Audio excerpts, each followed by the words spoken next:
আল্লাহ নবী সাহাবী প্রিয় সাহাবী হযরতে হানসালা হুজুর তরোয়ারটা বাহির করে নিয়ে তরোয়ারটা ঢুকিয়ে নিলেন। সঙ্গে সঙ্গে উহুদে ময়দানের দিকে আল্লাহ নবী প্রিয় সাহাবী হযরতে হানসালা হুজুর আমার নবীর সামনে গিয়ে লাব্বাইক বলে হাজির হলেন। ইয়া রাসূলুল্লাহ হাবিবাল্লাহ, ইয়া রাসূলুল্লাহ হাবিবাল্লাহ, হুজুর বিআদবি ক্ষমা করুন, হুজুর বিআদবি মাফ করুন। আমি খানসালা হয়তো বিআদবি করে ফেলেছি, হয়তো ভুল করে ফেলেছি। হুজুর আপনি ডাক দিয়েছেন, হয়তো আমার দেরি হয়ে গিয়েছে। হুজুর বিআদবি ক্ষমা করুন, হুজুর বিআদবি মাফ করুন। আমি খানসালা আমি বাড়িতে আর বসে থাকি নাই। হুজুর আপনি যখন যুদ্ধের জন্য ডাক দিয়েছেন, আমি সমস্ত কাজ আমি আমার বিবির সাথে গল্প করছিলাম, আমি আমার বিবির সাথে আলোচনা করছিলাম। হুজুর আপনার ডাক হয়েছে, আপনার এলানো হয়েছে। আমি সঙ্গে সঙ্গে লাব্বাইক বলে হুজুর হাজির দিয়েছি। আমাকে আমার বিয়াদবি ক্ষমা করে দেবেন, আমার বিয়াদবি মাফ করে দেবেন। আল্লাহ নবী বললেন, ও বাবা সাহাবীরা, আমি রাসূলুল্লাহ জানিয়ে দিলাম, আমি হাবিবুল্লাহ জানিয়ে দিলাম, আমি নবী। আমাকে কদর করো, আমাকে প্যার করো। আমাকে যদি প্যার করতে পারো, আমাকে যদি মোহাব্বত করতে পারো, আমি নবী জানিয়ে দিলাম জান্নাতি জান্নাতি হয়ে যাবে। একটু জোরে বলুন না সুবহানাল্লাহ। আল্লাহ নবী বললেন, লা ইউমিনু আহাদুকুম হাত্তা আকুনা হাব্বা ইলাইহি মিন ওয়ালিদিহি ওয়া ওয়ালাদিহি ওয়ান নাস আজমাইন। আমার নবী জানিয়ে দিলেন, হে দুনিয়ার মানুষেরা, হে আমার উম্মত উম্মতিরা, শুনে রেখে দাও, জেনে রেখে দাও। আমি নবী জানিয়ে দিলাম, আমি নবী আমাকে ভালোবাসো, আমাকে প্যার করো, আমাকে মোহাব্বত করো। সবার থেকে যদি আমি নবী আমাকে প্যার করতে পারো, আমাকে ভালোবাসতে পারো, তোমার ভাই, তোমার বোন, তোমার আব্বা, তোমার স্ত্রী, তোমার সন্তানের থেকে যদি আমি নবী আমাকে প্যার করতে পারো, আমাকে ভালোবাসতে পারো, এ নওজোয়ান যুবকেরা, ছেলেরা, বাচ্চারা, পদ্মানসীনা মা ও বোনেরা, আমার নবী জানিয়ে দিলেন, যদি প্যার আমার করতে পারো, যদি সবার থেকে ভালো আমার বাসতে পারো, আমি নবী জানিয়ে দিলাম পরিপূর্ণ তোমরা ঈমানদার হয়ে যাবে। সুবহানাল্লাহ। ওই জন্য দুনিয়ায় যা কাজ করি না কেন, আমাকে যদি আপনাকে যদি রোজা করতে হয়, তা আমার নবীকে বাদ দিয়ে নয়। আমাকে আপনাকে যদি নামাজ পড়তে হয়, তাও আমার নবীকে বাদ দিয়ে নয়। নামাজের ভিতরে আমার নবী, আসানের ভিতরে আমার নবী, রমজানের রোজার ভিতরেও ইবাদত আমার নবীর ইবাদত, আল্লাহর ইবাদত করি আর আমার নবীর উপরে দরুদ পড়ি, নবীর উপরে দরুদ পড়ি। তাহলে নবীকে বাদ দিয়ে কোনো কাজ আমাদেরকে করলে চলবে না। যদি নবীকে বাদ দিয়ে কাজ করি, আমার আমলটা হয়ে যাবে বেকার। ইবাদত করলাম, ইবাদত হয়ে যাবে বেকার, ইবাদত কাজে আসবে না। নবীকে সর্বদাই আগে রাখতে হবে। যেমন সাহাবা হুজুররা নবীকে আগে রেখেছিলেন, নবীকে প্যার করেছিলেন, নবীকে মহব্বত করেছিলেন। যুদ্ধ শুরু হয়ে গিয়েছে, ঘটনা অনেক লম্বা। যুদ্ধ শুরু হয়ে গিয়েছে, যুদ্ধ শেষে সাহাবীদের বিজয় ঘটলো, নবীর জয় হলো। আল্লাহর রাসূল সাল্লাল্লাহু আলাইহি ওয়াসাল্লাম तमाम সাহাবীদেরকে ডাক দিলেন, হে আমার সাহাবারা, তোমরা সব এদিকে চলে এসো। যেসব সাহাবারা আজকের আল্লাহর ডাকে সাড়া দিয়েছেন, সকলের লাশগুলো একত্রিত করো, এক জায়গায় করো। তামাম সাহাবারা, উহুদের ময়দানটা, চক মজলিসটা হলো উত্তম মজলিস। আমি আল্লাহ জানিয়ে দিলাম, আমি আল্লাহ পাক জানিয়ে দিলাম, পৃথিবীর ভিতরে ওই মজলিসটা উত্তম, যেখানে আমি আল্লাহ আমার আলোচনা হয়, যেখানে আমার নবীর কথা হয়, আমার প্যারা নবী মুহাম্মদুর রাসূলুল্লাহ সাল্লাল্লাহু আলাইহি ওয়াসাল্লামের কথা হয়, যেখানে কোরআনের কথা হয়, যেখানে হাদিসের কথা হয়, আমি আল্লাহ জানিয়ে দিলাম ওই জায়গাটা হলো জান্নাতের বাগান। আমি আল্লাহ আরো জানিয়ে দিলাম, এ আমার বান্দা বান্দিরা শুনে রেখে দাও, জেনে রেখে দাও, আমি আল্লাহ জান্নাত বানিয়েছি, আমি আল্লাহ জাহান্নাম বানিয়েছি। এ দুনিয়ার মানুষেরা, এ আমার বান্দা বান্দিরা, আমি আল্লাহ জান্নাত বানিয়েছি। জান্নাতে যেতে গেলে আমল করতে হবে, নামাজ পড়তে হবে, রোজা রাখতে হবে। জান্নাতে যেতে গেলে সাবের কাজ করতে হবে, ইবাদত করতে হবে। আমি আল্লাহ জানিয়ে দিলাম, আমি আল্লাহ পাক বলে দিলাম, জান্নাতে যদি ইবাদত না করো, জান্নাতে যেতে গেলে যদি ইবাদত না করো, জান্নাতে যেতে পারবে না। আমি আল্লাহ জান্নাত দেব না, জাহান্নামে ঢুকিয়ে দেব। কোরআন পাকের ভিতরে আল্লাহ পাক রব্বুল আলামিন কোরআন পাকের ভিতরে জানিয়ে দিলেন, ওয়াসিকাল্লাযীনা কাফারু ইলা জাহান্নামা সুমারা। আমার আল্লাহ জানিয়ে দিয়েছেন কিয়ামতের ময়দানে একদল জাহান্নামীকে জাহান্নামের ফেরেশতা দ্বারাই, যারা গার্ডওয়ান দারওয়ান থাকবে, তাদেরকে দিয়ে বলবেন, আল্লাহ বলবেন, এ জাহান্নামের ফেরেশতারা, আমি আল্লাহ জানিয়ে দিলাম এই জাহান্নামী মানুষদেরকে দলে দলে দলে দলে জাহান্নামের দিকে নিয়ে যাও। এরা ইবাদত করেনি, এরা উপাসনা করেনি। আমি আল্লাহ বলেছিলাম, আলাস্তু বিরাব্বিকুম ক্বালু বালা শাহিদনা। আমি আল্লাহ এদেরকে জানিয়েছিলাম, আমি কি তোমাদের রব নয়? আমি কি তোমাদের আল্লাহ নয়? তারা বলেছিল, হ্যাঁ আপনি আমাদের আল্লাহ, আপনি আমাদের রব।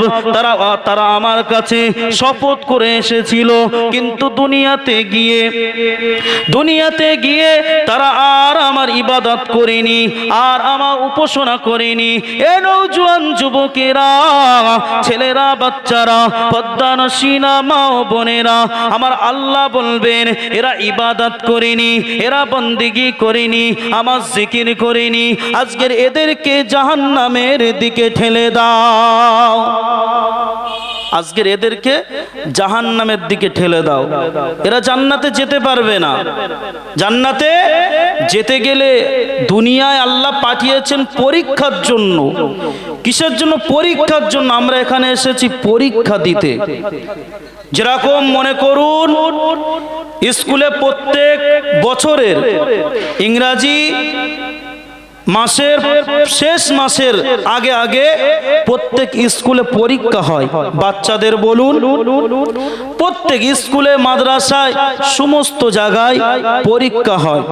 কিসের জন্য? না সারা বছর ধরে যা ইবাদত, সারা বছর ধরে যা পড়াশোনা, যা কিছু করেছে, তার ফলাফল এই পরীক্ষার মাধ্যমে। যদি সে সারা বছর ভালো পড়ে থাকে তাহলে ভালো রেজাল্ট হবে। যদি খারাপ পড়ে, পড়াশোনা ভালো করে না, খেলাধুলা করেছে বা সারাক্ষণ ধরে সময় নষ্ট করেছে, তাহলে সে তো ভালো ফল পাবে না, সে ফেল করবে। আমার আল্লাহ বললেন, আমি দুনিয়াতে আমার বান্দা বান্দীদেরকে পাঠিয়েছি ইবাদত করার জন্য, বন্দিগি করার জন্য। আমি তো আল্লাহ পরীক্ষা দিতে পাঠিয়েছি। কি দিতে পাঠিয়েছে? পরীক্ষা দেওয়ার জন্য আমাদেরকে পাঠিয়েছে। এই জায়গায় আমরা পরীক্ষা দিচ্ছি। কেউ আমরা 60 বছর জিন্দেগি পাবো, কেউ আমরা 30 বছর পাবো, কেউ আমরা 5 বছরও পেতে পারি, কেউ আবার 20 বছরও পেতে পারি। গ্যারান্টি কোনো নাই। আমাদের মৃত্যুর কোনো গ্যারান্টি নেই। আজ বেঁচে আছি, কাল নাও থাকতে পারি। কালকের মসজিদে এলান হতে পারে, অমুক ব্যক্তি দুনিয়ার থেকে বিদায় নিয়েছে, জোহরের নামাজের পরে তার জানাজা হবে। এটা দেরি নেই। আমার আপনার পেছনে মৃত্যু সর্বসময় ছুটতেই চলেছে। আমার আপনার জিন্দেগির থেকে একদিন চলে যাওয়া মানে মৃত্যু আমাদের কাছে একদিন আগে আসা। ওজন সম্মানীয়, আমাদেরকে বুঝতে হবে, দিন দরদি মুসলমান, আমাদেরকে বুঝতে হবে যে আল্লাহ পাক রব্বুল আলামিন আমাদেরকে পরীক্ষার জন্য পাঠিয়েছেন। আমাকে আপনাকে রেজাল্টটা ভালো করতে হবে, জান্নাতে যাওয়ার জন্য আল্লাহর ইবাদত বন্দেগী করতে হবে। এ নওজোয়ান যুবকেরা, ছেলেরা, বাচ্চারা, আমার আল্লাহ জানিয়ে দিয়েছেন জান্নাত তো যেতে গেলে ইবাদত বন্দেগী করতে হবে, নামাজ পড়তে হবে, রোজা রাখতে হবে। জান্নাতে আসতে গেলে দুনিয়া জমিনেতে ইবাদত বন্দেগী করতে হবে। এ আমার আল্লাহ পাকে বান্দা বান্দিরা, শুনে রেখে দাও, জেনে রেখে দাও, আমার আল্লাহ জানিয়েছেন দুনিয়া জমিনে ওই জায়গাটা হলো জান্নাতের বাগান। যে জায়গায় আমি আল্লাহ আমার কথা হয়, যে জায়গায় আমার প্যারা নবীর কথা হয়, যে জায়গায় আমার নবীর সুন্নাহ নিয়ে আলোচনা হয়, যে জায়গায় জিকির করা হয়, ওই জায়গাটা হলো জান্নাতের বাগান। হে আমার বান্দা বান্দিরা, ওই জায়গায় বসে যাও, আমি আল্লাহ জানিয়ে দিলাম তোমার জীবনের সগীরা গুনাহগুলো ক্ষমা করে দেব। একটু জোরে বলুন না সুবহানাল্লাহ।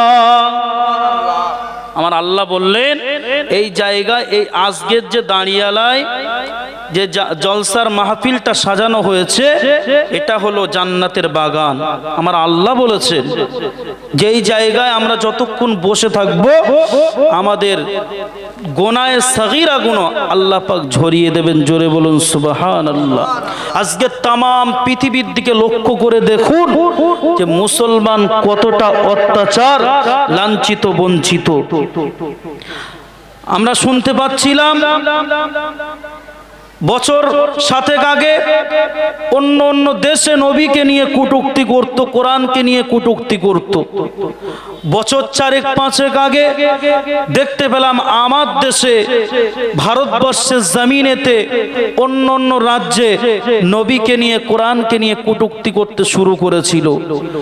এখন দেখা যাচ্ছে আমার আপনার বাড়ির ধারে, আমার আপনার জেলার ধারে হরিণঘাটার বিধায়ক, বিজেপি সরকারের বিধায়ক, তিনি কোরআনকে নিয়ে কুমন্তব্য কি বলেছে? বলেছে কোরআনে নাকি বলা হয়েছে, হে ইমানদারগণ, যেখানে মুশরিক ইহুদি দেখতে পাবে সেখানে তোমরা কতল করিবে, মারিবে, তাদেরকে শেষ করে দেবে। কিন্তু সূরা তাওবায়ের ভিতরে 10 নম্বর সূরা তাওবায়ে আল্লাহ পাক বলেছেন, কিন্তু সে একটা আয়াতের ব্যাখ্যা করে বলেছেন, আগে পিছু পরে কি আছে সেটা বলেননি। মানুষকে ধর্মের সুশ্রুতি দিয়ে যাতে মুসলমান হিন্দুর ভিতরে ভেদাভেদ হয়, ঝামেলা হয়, এই চক্রান্ত চালাচ্ছে সে। শুধু তাই নয়, সে বলেছেন যে কোরআন শরীফটা, এই কোরআনটা 7-8 জন শয়তান মিলে তৈরি করেছেন। জোরে বলুন নাউজুবিল্লাহ। 7-8 জন শয়তান মিলে তৈরি করেছে। আস্তাগফিরুল্লাহ। যে কোরআন হীরা গুহায় আল্লাহ পাক রব্বুল আলামিন আমার আপনার নবীর উপরে নাজিল করেছেন, কোন কোরআন এটা? এমন একটা কিতাব, এমন একটা কিতাব পৃথিবীর শুরু থেকে শেষ পর্যন্ত এই কোরআনের ভিতরে সব কিছু দেওয়া আছে। জোরে বলুন সুবহানাল্লাহ। বড় বড় বিজ্ঞানীরা, বড় বড় বৈজ্ঞানিকরা, বড় বড় দার্শনিকরা এই কোরআন থেকে রিসার্চ করছে, কোরআন থেকে রিসার্চ করে সব কিছু তৈরি করছে। আর এই হারামখোর বলছে যে কোরআন হচ্ছে 7-8 জন শয়তান মিলে তৈরি করেছে। আস্তাগফিরুল্লাহ। যে কোরআন, কোন কোরআন? ইন্না আরাদনাল আমানাতা আলাস সামাওয়াতি ওয়াল আরদি ওয়াল জিবাল ফাআবাইনা ওয়া আশফাকনা মিনহা ওয়া হামালাহাল ইনসান। আমার আল্লাহ যখন এই কোরআনকে তৈরি করবেন, আমার আল্লাহ যখন এই কোরআনকে নাজিল করবেন, আমার আল্লাহ জমিনকে বলেছিলেন, এ জমিন, আমি আল্লাহ তোমার উপরে এই কোরআনকে নাজিল করতে চাই। জমিন বলেছিল, ও রব্বুল আলামিন, আল্লাহ পাক, আমি জমিন আমার উপরে যদি এই মূল্যবান কোরআন শরীফ যদি অবতীর্ণ করেন, আমি জমিন ধ্বংস হয়ে যাব, চূর্ণ বিচূর্ণ হয়ে যাব। আল্লাহ পাক পাহাড়কে বলেছিলেন, এ পাহাড়, আমি আল্লাহ পাক তোর উপরে এই কোরআনকে নাজিল করতে চাই। পাহাড় বলেছিল, রব্বুল আলামিন, এ কোরআনকে আমার উপরে নাজিল করবেন না। এ নওজোয়ান যুবকেরা, ছেলেরা, বাচ্চারা, পদ্মানিশিনা মা ও বোনেরা, আমার আল্লাহ পাক কোন কোরআন শরীফ বানিয়েছেন, যে কোরআন শরীফ পড়লে এক একটা হরফে আল্লাহ 10টা করে নেকি দিয়ে থাকেন। কোন কোরআন শরীফ আমরা পাঠ করি, যে কোরআন শরীফ নিয়ে বেঈমান মুশরিকরা কুকথা, বেঈমান মুশরিকরা খারাপ কথা বলে। কোন কোরআন শরীফ, যে কোরআন শরীফ জমিন নিতে চাইল না, যে কোরআন শরীফ আসমান নিতে চাইল না, যে কোরআন শরীফ পাহাড় নিতে চাইল না, সেই কোরআন শরীফ আমার আপনার নবী দো জাহানের বাদশাহ হাবিবুল্লাহ মুহাম্মাদুর রাসূলুল্লাহ সাল্লাল্লাহু আলাইহি ওয়াসাল্লামের উপরে আল্লাহ নাযিল করে দিলেন।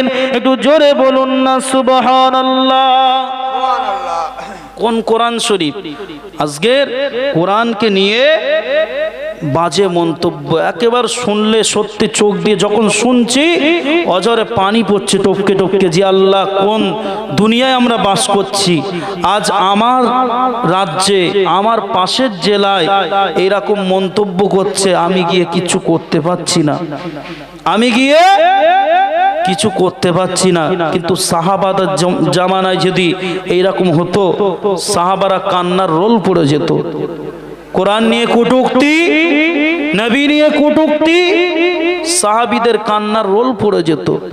সাহাবা হুজুররা জিহাদ করেছেন ইসলামের জন্য, শুধু ইসলামকে কায়েম করার জন্য। আজ আমরা ইসলাম পেয়েছি, ইসলামটা পেয়েছি সাহাবীদের জিহাদের মাধ্যমে, নবীর জিহাদের মাধ্যমে। কিছু কিছু বেঈমান মনে করে জিহাদটা শুধুই যুদ্ধ। না, জিহাদ শুধু যুদ্ধের ভিতরে নয়। জিহাদ কোনো অন্যায় কাজ হচ্ছে, তুমি জবান দ্বারা সেটাকে প্রতিবাদ করা, এটাও একটা জিহাদ, এটাও একটা জিহাদ। জিহাদ শুধু কতল করা নয়, জিহাদ শুধু যুদ্ধ করা নয়। আমি রাত জেগে ইবাদত করছি, আপনি রাত জেগে ইবাদত করছেন, এটাও আল্লাহর সাথে জিহাদ করা, এটাও জিহাদের সওয়াব। তাহলে শুধু জিহাদ ওই জায়গায় নয় যে যুদ্ধের ময়দানে জিহাদ, ওই জিহাদ। জিহাদ অনেক প্রকার আছে, কিন্তু এরা মুসলমানদেরকে তকমা লাগায় যে এরা জিহাদি, এরা জিহাদি। আল্লাহর রাসূলের জামানায় উহুদ হয়েছিল, বদর হয়েছিল, ইমামে হোসাইনের জামানায় কারবালা হয়েছিল, তাবুক হয়েছিল, খন্দক হয়েছিল, অনেক যুদ্ধ হয়েছিল। কিন্তু এক এক যুদ্ধের হার কারবালা কে বাদ ইসলাম জিন্দা হতা হয়। যত কারবালার মতন এরকম যুদ্ধ হয়েছে, তারপরে পরে ইসলাম তত জিন্দা হয়েছে। জোরে বলুন সুবহানাল্লাহ। এই উহুদের ময়দান যে আমরা কেতাবে পড়েছি বা জলসার মাহফিলে শুনেছি, উহুদের ময়দান এই যাতায় ময়দান ছিলেন না, দুঃখের ভরা ময়দান ছিলেন এই যুদ্ধের ময়দানটা। উহুদের ময়দানে আমার আপনার নবী দো জাহানের বাদশাহ সরকারে দো আলম হুজুরের দান্দা মোবারক এই উহুদের ময়দানে শহীদ করা হয়েছিল।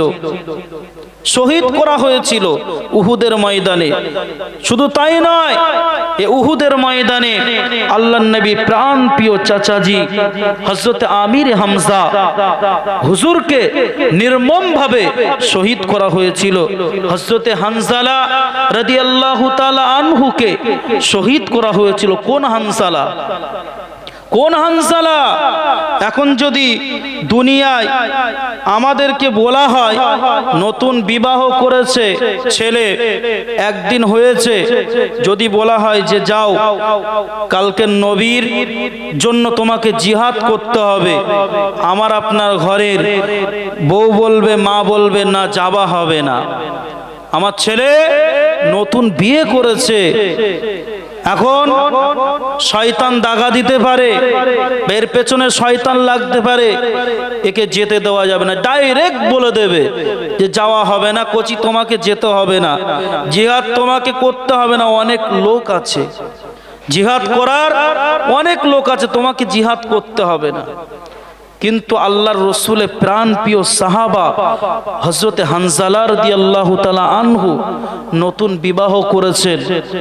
প্রথম দিন বাসর করলেন, হুজুর আমার স্ত্রীর সঙ্গে গল্প করছেন, হঠাৎ করে আল্লাহর নবীর জিহাদের জন্য, যুদ্ধের জন্য ডাক হলো।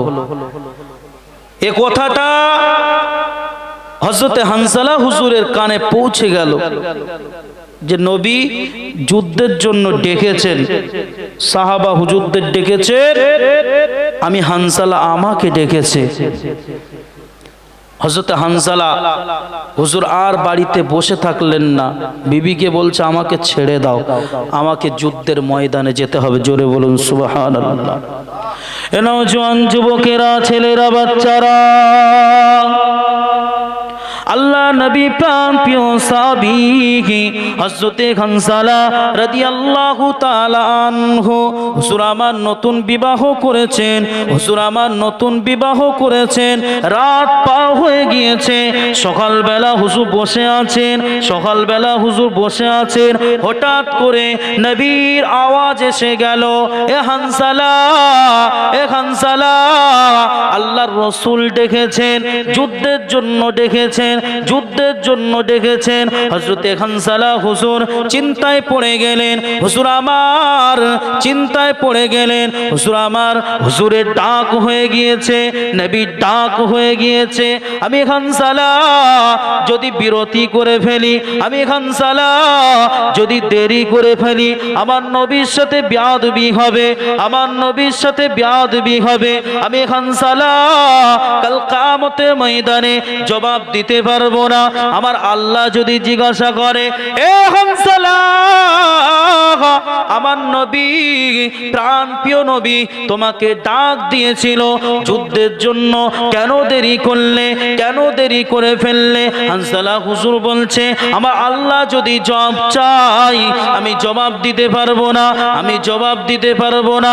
কাল কিয়ামতের ময়দানে আমি ধরা খেয়ে যাব। কেন আমার নবীকে যদি আল্লাহ পাক সৃষ্টি না করতেন, আমি হানজালা আমাকেও সৃষ্টি করতেন না, এই তাম পৃথিবীর জমিনও সৃষ্টি করতেন না। আমি হানজালা চিন্তায় পড়ে গেলাম, দেরি করব না।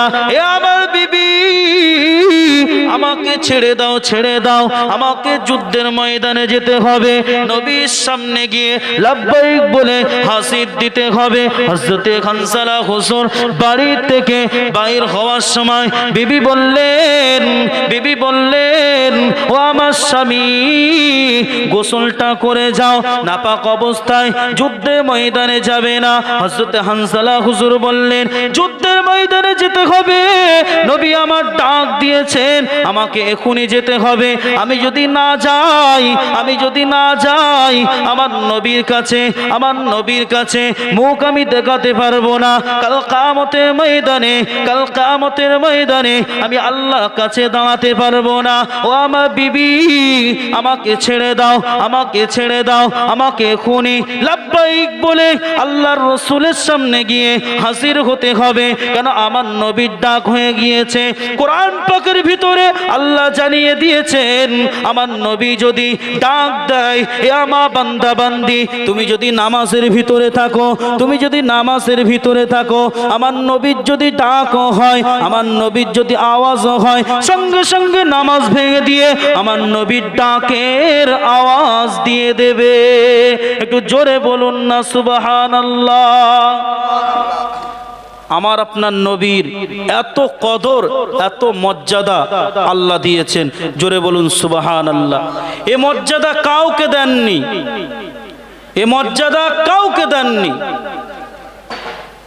দরুদ শরীফ পড়ুন, আল্লাহুম্মা সাল্লি আলা।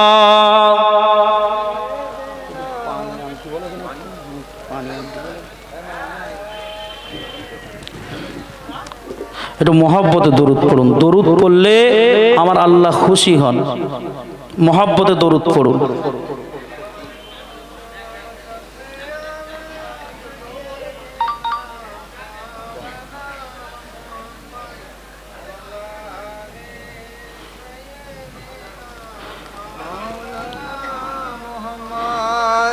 বিরহে দিল পুড়ে ছরকার যে আমার ইয়া রাসূলুল্লাহ, বিরহে দিল পুড়ে ছরকার যে আমার ইয়া রাসূলুল্লাহ, আমার কেউ নেই তুমি ছাড়া সাহারা ইয়া রাসূলুল্লাহ, বিরহে দিল পুড়ে ছরকার যে আমার ইয়া রাসূলুল্লাহ, আমার কেউ নেই তুমি ছাড়া সাহারা ইয়া রাসূলুল্লাহ। আল্লাহুম্মা সাল্লি আলা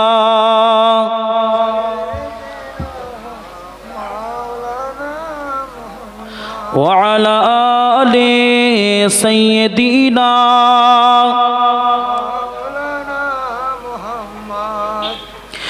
ইমরান নবী আয়ুব নবী উমান সালানা হয়, ইমরান নবী আয়ুব নবী উমান সালানা হয়, রহমাতাল লিল আলামিন কাদিন মদিনায়, রহমাতাল লিল আলামিন কাদিন মদিনায়, ইমরান নবী আয়ুব নবী উমান সালানা হয়, ইমরান নবী আয়ুব নবী উমান সালানা হয়, রহমাতাল লিল আলামিন কাদিন মদিনায়। একটু জোরে হবে না সুবহানাল্লাহ।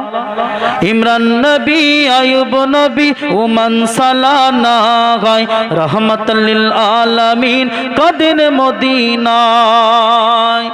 আয়ুব নবী রওজার নিচে এক কূপ যে রয়েছে, আয়ুব নবীর রওজার নিচে এক কূপ যে রয়েছে, সেই কূপের পানিতে, সেই কূপের পানিতে আয়ুব নবী সুস্থ হলো, রহমাতাল লিল আলামিন কাদিন মদিনায়। আল্লাহুম্মা সাল্লি আলা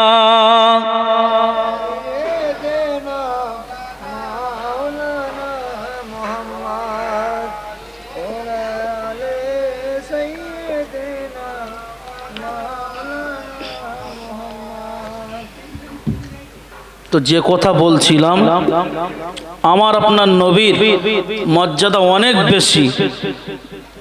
অন্য অন্য নবীরা আল্লাহর কাছে দোয়া চেয়েছিলেন যে আল্লাহ আমাকে নবী করতে হবে না, আমাকে আপনি শেষ নবীর উম্মত করে পাঠান। জোরে বলুন সুবহানাল্লাহ। তার ভিতরে 1,24,000 মতান্তরে 2,24,000 পয়গম্বরের ভিতরে আল্লাহ পাক কবুল করলেন হযরত ঈসা আলাইহিস সালাতু ওয়াস সালামকে। জোরে বলুন সুবহানাল্লাহ। ঈসা নবী হচ্ছে আমাদের রাহবার হবেন। ঈসা নবী আমাদেরকে শেষ জামানায় এ মানুষদেরকে পথ দেখাবেন, একত্রিত করবেন। তো আমার আপনার নবীর ডাক যখনই এসেছে, সাহাবারা সমস্ত কাজকে ফেলে দিয়ে লাব্বাইক বলে হাজির হয়ে গিয়েছে। বিবিকে চেনেননি, বাচ্চা, ঘরের বাচ্চা ঘরে রেখে গিয়েছেন, ছোট ফুটফুটে বাচ্চা রেখে চলে গিয়েছেন। সাহাবারা কাজ করছেন, কাজের ভিতরে নবীর ডাক হয়েছে, সঙ্গে সঙ্গে চলে গিয়েছেন। এই ছিল নবীর আদর্শ আর সাহাবীদের আদর্শ। জোরে বলুন সুবহানাল্লাহ। তো হযরত হানজালা হুজুর বলছেন যে আমাকে ডাক হয়েছে, আমাকে এক্ষুনি যেতে হবে, গিয়ে আল্লাহর রসুলের সামনে লাব্বাইক বলে হাজির দিতে হবে। জোরে বলুন সুবহানাল্লাহ।